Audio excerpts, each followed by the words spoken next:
L'expert qui nous rejoint aujourd'hui dans ce cours sur Office 2000 est Gabriel Pastor de la société Microsoft. Bonjour Gabriel, bienvenue et merci de nous rejoindre. Ravi d'être avec vous.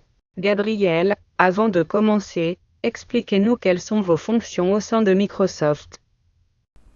Eh bien, au sein de Microsoft, je suis le coordinateur du projet Office 2000 et je suis en charge de l'adaptation du produit au marché espagnol.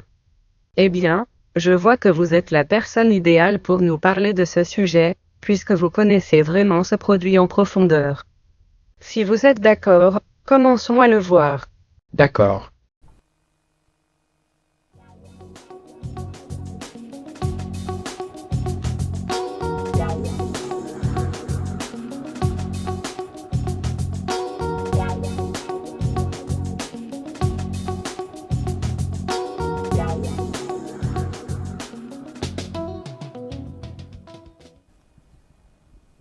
Dans ce premier chapitre, nous parlerons de la facilité d'installation d'Office 2000.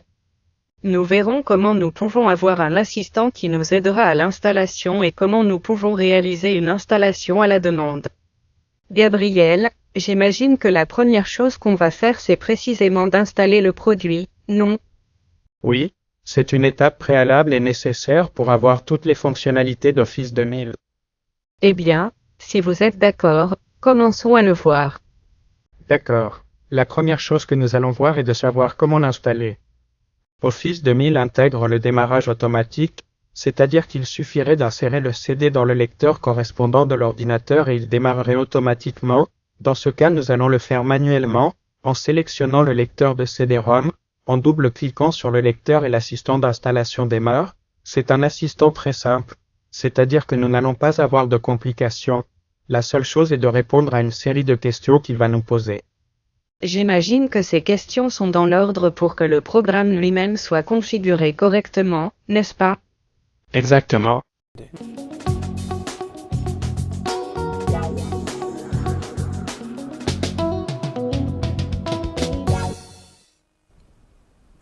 Dans ce chapitre, nous parlerons de l'autonomie. Dis-nous un peu, Gabriel, ce que cela signifie exactement. L'auto-maintenance est une nouvelle fonctionnalité d'Office, c'est-à-dire qu'il est suffisamment intelligent pour savoir quand vous avez besoin de quelque chose et le saisir ou quand quelque chose est cassé et le réparer automatiquement. Nous pouvons voir quelques exemples de cette fonctionnalité. Tous les programmes contiennent un fichier exécutable. Si je cliquais ici en ce moment dans Word, un programme appelé Word.exe serait exécuté. C'est un programme exécutable. Que se passerait-il si je supprimais accidentellement ce programme? Eh bien, dans les anciennes versions d'Office, ce serait un problème car en essayant, c'est-à-dire lorsque je cliquais avec la souris, cela me disait que le fichier n'existe pas et que je devrais le réinstaller manuellement. Cependant, de cette façon, nous allons le faire pour que nous puissions le voir. De cette façon, nous n'aurons pas ce problème. Si j'accède à l'emplacement de ce fichier, dans les fichiers de programme, afficher les fichiers et Microsoft Office. Afficher les fichiers et Microsoft Office. Nous saurions, maintenant ce que nous faisons est de rechercher exactement le fichier. Le fichier que nous voulons nous échouer. Ici, nous avons Excel, celui-là même. Ceci est le fichier exécutable Excel, nous l'éliminons donc avec toute autre version d'un autre programme. Si nous essayons maintenant d'exécuter Microsoft Excel, c'est-à-dire en cliquant sur l'icône correspondante, cela donnerait une erreur, cela dirait que cette application n'est pas trouvée et nous n'avons pas pu l'exécuter. Eh bien, l'auto-réparation notait que si je clique maintenant sur Microsoft Excel, il détecte automatiquement qu'il y a eu une erreur et est capable de l'auto-réparer. Eh bien, notez qu'il charge ces informations endommagées. Très bien. Dans ce cas, nous avons supprimé le fichier, mais il se peut également que le fichier soit corrompu, c'est-à-dire qu'il contienne une erreur.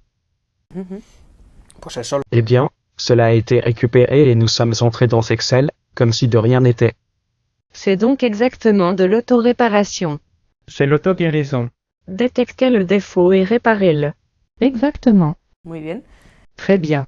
De la même manière, j'imagine que cela s'appliquerait à d'autres types de problèmes pouvant survenir dans le cadre d'un travail normal, n'est-ce pas? Oui, oui. Toute application est auto-réparatrice ou tout fichier nécessaire, non seulement l'exécutable comme nous l'avons vu dans cet exemple, mais toute autre donnée nécessaire. Ou si une installation personnalisée a été effectuée et qu'une des options n'a pas été installée et que nous cliquons sur une fonction qui en a besoin, elle l'installera également automatiquement avec une fenêtre comme celle que nous avons vue à l'écran il y a quelques instants. Très bien, très intéressant car si on y pense on verra plus de choses dans le prochain chapitre. D'accord.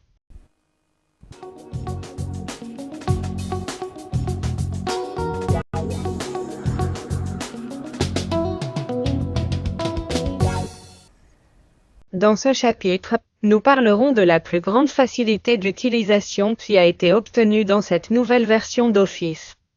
Gabriel, dis-nous un peu exactement ce que nous allons voir. Eh bien, comme vous l'avez dit, nous allons voir les nouvelles capacités ou les nouvelles fonctionnalités qu'Office 2000 intègre pour faciliter la tâche d'un utilisateur moyen, appelons-le ainsi. Donc Microsoft a développé de nouvelles propriétés pour cet Office qu'il considère vraiment utile et qui facilitera grandement la vie. Dans ces nouvelles capacités que nous avons, nous allons les commenter rapidement, quelques nouvelles boîtes de dialogue, des dossiers web, des menus personnalisables, mais je pense qu'il est préférable que nous passions par des exemples pour faciliter la tâche.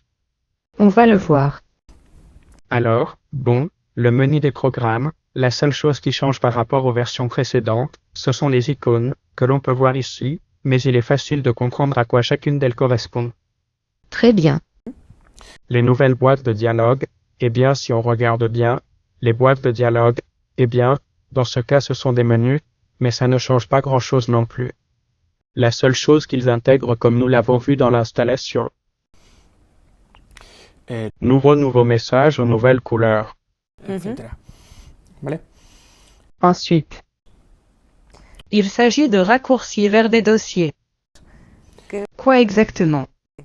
Eh bien, c'est que nous pouvons traiter les dossiers directement pour mettre les fichiers, c'est-à-dire que je peux enregistrer un fichier directement sur un dossier qui se trouve à la fois sur le bureau et dans un autre endroit que j'ai défini précédemment, sans avoir à établir de connexion réseau ou d'autres types de connexions qui pourraient être compliquées pour un utilisateur normal.